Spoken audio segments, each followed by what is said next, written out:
তব কথামৃতম তপ্ত জীবনম কবিভিরীড়িতম কলমশাপহম শ্রবণমঙ্গলম শ্রীমদাততম ভুবি গৃহণন্তি ये ভুরিদা জনাঃ। তোমার কথামৃত তাপদগ্ধ জনগণের জীবন স্বরূপ, মুনিগণ কর্তৃক কীর্তিত, পাপসমূহের বিনাশক, শ্রবণ মাত্রই মঙ্গলপ্রদ, সকল সম্পদের আকর। আমরা আগের দিন পড়েছি ঠাকুর রামচন্দ্রের ঘটনা বলছিলেন, গুহক চণ্ডালের কথা বলছিলেন। গুহক চণ্ডাল এতই রামের ভক্ত যে যখন শুনলেন রাম 14 বছর বনবাসে যাচ্ছেন এবং তিনি জটা বল্কল পরিধান করছেন এবং তিনি 14 বৎসর ফলমূল খেয়ে থাকবেন, তখন গুহক চণ্ডাল সমস্ত ছেড়ে দিয়ে জটা বল্কল পরলেন, ফলমূল খেয়ে থাকতে শুরু করলেন।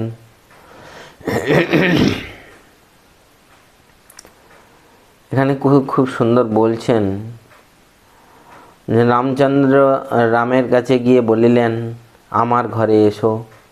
রামচন্দ্র তাকে মিতা বলে আলিঙ্গন করলেন। গুহ তখন তাহাকে আত্মসমর্পণ করিতেছেন। গুহ বলে, ভালো ভালো, তুমি মোর মিতে, তোমাতে সপিনু দেহ পরাণ সহিতে, তুমি মোর সরবশ প্রাণ ধন রাজ্য, তুমি মোর ভক্তি মুক্তি, তুমি শুভ কার্য। আমি মারা যাই তব বালায়ের সনে, দেহ সমর্পেনু মিতা তোমার চরণে। আবার যখন রামচন্দ্র 14 বছর পরে ফিরছে না দেখছে, তখন গুহক আগুন করে অগ্নি তৈরি করে তার মধ্যে অগ্নিতে প্রবেশ করতে যাচ্ছেন। তখন হনুমান এসে খবর দিয়েছেন যে রামচন্দ্র আসছেন।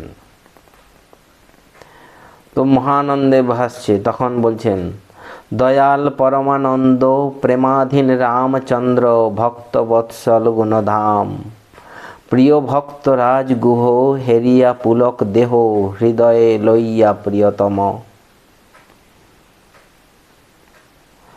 গাঢ় আলিঙ্গনে দোহে প্রভু ভৃত্যে লাগি রহে, অশ্রু জলে দোহা অঙ্গ ভিজে। কি সুন্দর! প্রভু ভৃত্য দুজনে গাঢ় আলিঙ্গন করে আছে, দুজনেরই চোখ দিয়ে এত জল বেরিয়ে যাচ্ছে যেন দেহ ভিজে যাচ্ছে। বলছে, ধন্য গুহ মহাশয়, চারিদিকে জয় জয় কোলাহল হলো ক্ষিতি মাঝে। কি সুন্দর ভক্ত আর ভগবানের সম্পর্ক। ঠাকুর তারপর মাস্টারের সঙ্গে বসে আছেন। তারপরে ঠাকুর বলছেন, কর্ম যে বরাবরই করতে হয় তা নয়, ঈশ্বর লাভ হলে আর কর্ম থাকে না, ফল হলে ফুল আপনিই ঝরে যায়। বলছে, যার লাভ হয় তার সন্ধ্যাদি কর্ম থাকে না, সন্ধ্যা গায়ত্রীতে লীন হয়, তখন গায়ত্রী জপলেই হয়। আর গায়ত্রী ওঙ্কারে লয় হয়, তখন গায়ত্রীও বলতে হয় না, শুধু ওং বললেই হয়। সন্ধ্যাদি কর্ম কতদিন? যতদিন হরিনামে কি রাম নামে পুলক না হয় আর ধারা না পড়ে। টাকা কড়ির জন্য কি মকদ্দমার জন্য জিত হবে বলে পূজা আদি কর্ম ওসব ভালো না। একজন ভক্ত টাকা কড়ির জন্য চেষ্টা তো সকলেই করছে দেখছি। কেশব সেন কেমন রাজার সঙ্গে মেয়ের বিয়ে দিলে, বাস ঠাকুর কিন্তু পুরো ফোঁস করে উঠেছেন। কারণ কেশবকে নিয়ে ঠাকুর ভালোবাসেন আর ঠাকুর জানেন যে কেশব সত্যিকারের ভক্ত। সেজন্য বলছেন, কেশবের কথা আলাদা। যে ঠিক ভক্ত সে চেষ্টা না করলেও ঈশ্বর তার সব জুটিয়ে দেন। যে ঠিক রাজার বেটা সে মুসহারা পায়। উকিল ফুকিলের কথা বলছি না, যারা কষ্ট করে লোকের দাসত্ব করে টাকা আনে,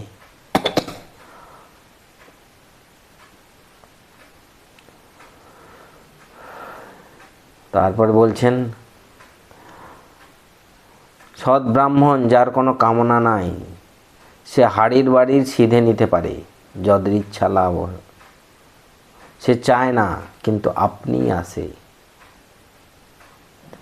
তারপর ভক্ত বলছেন যে সংসারে কীরকম করে থাকতে হবে।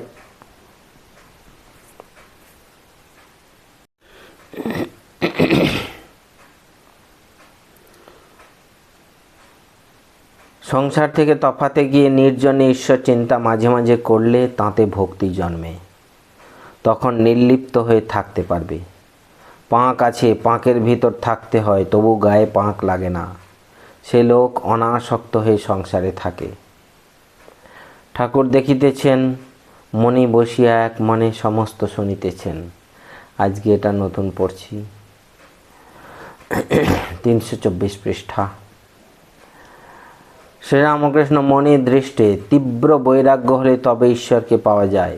যার তীব্র বৈরাগ্য হয় তার বোধ হয় সংসার দাবানল, জ্বলছে। মাঘ ছেলেকে দেখে যেন পাতকুয়া। সেরকম বৈরাগ্য যদি ঠিক ঠিক হয় তাহলে বাড়ি ত্যাগ হয়ে পড়ে। শুধু অনাসক্ত হয়ে থাকা নয়, কামিনী কাঞ্চনী মায়া। মায়াকে যদি চিনতে পারো, আপনি অনাসক্ত হয়ে থাকা যায়।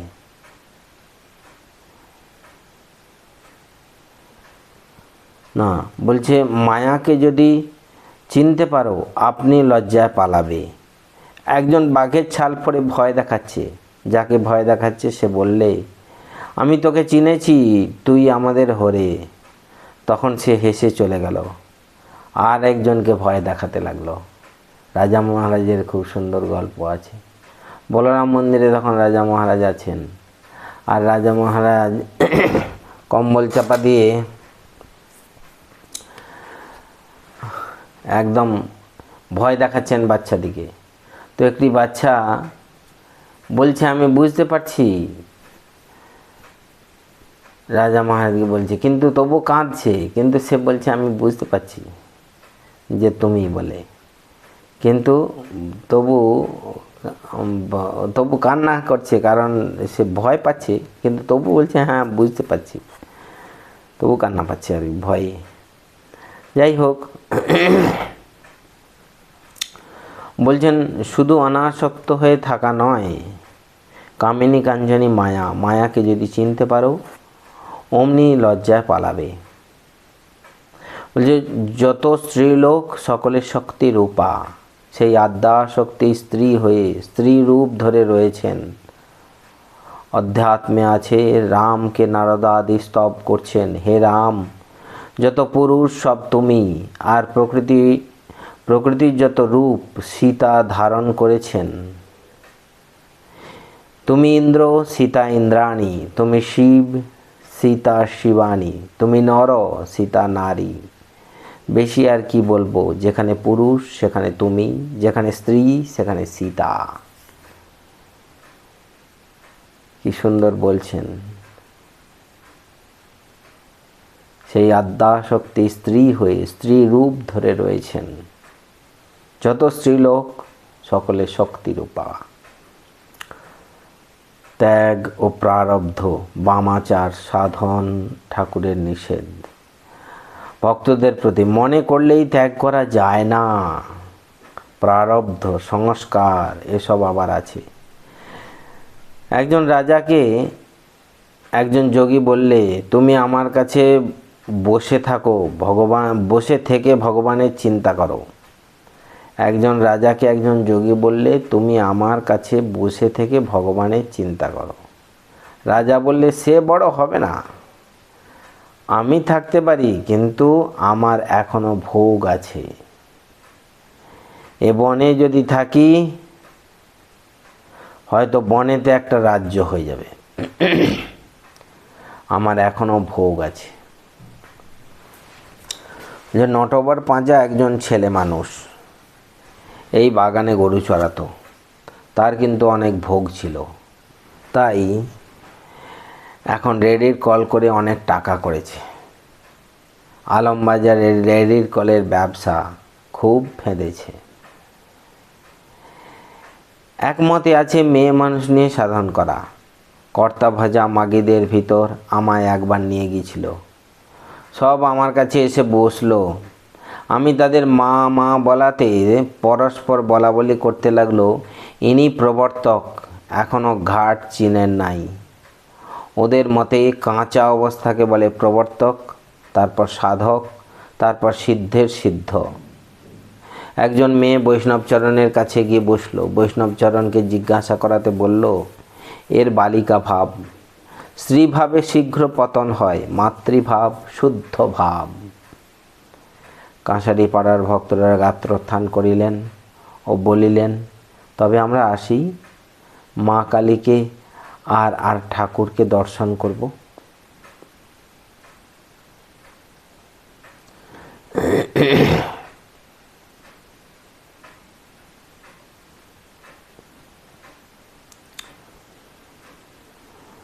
ষষ্ঠ পরিচ্ছেদ, ঠাকুর শ্রীরামকৃষ্ণ ও প্রতিমা পূজা, ব্যাকুলতা ও ঈশ্বর লাভ।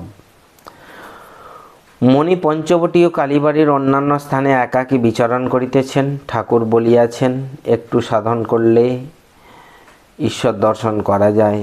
মণি কি তাই ভাবিতেছেন? এটা ঠাকুর মাস্টারমশাই নিজেই বলছেন, কিন্তু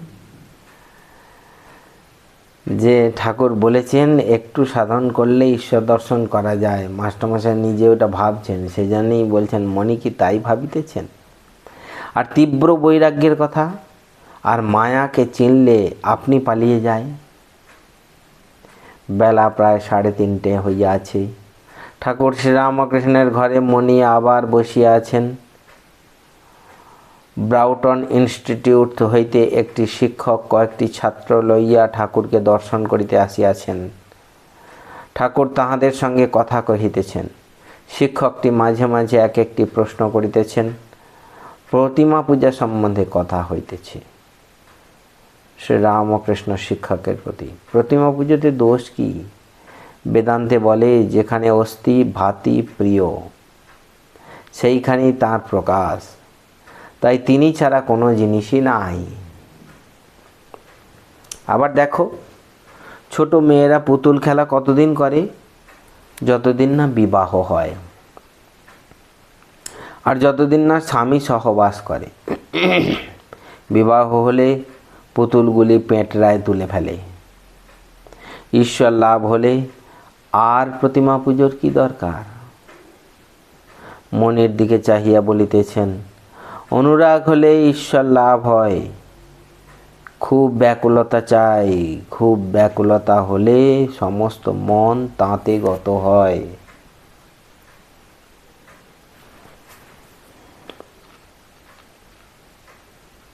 খুব ব্যাকুলতা চাই, ব্যাকুলতা হলে সমস্ত মন তাঁতে গত হয়। বালকের বিশ্বাস ও ঈশ্বর লাভ। গোবিন্দ স্বামী জটিল বালক।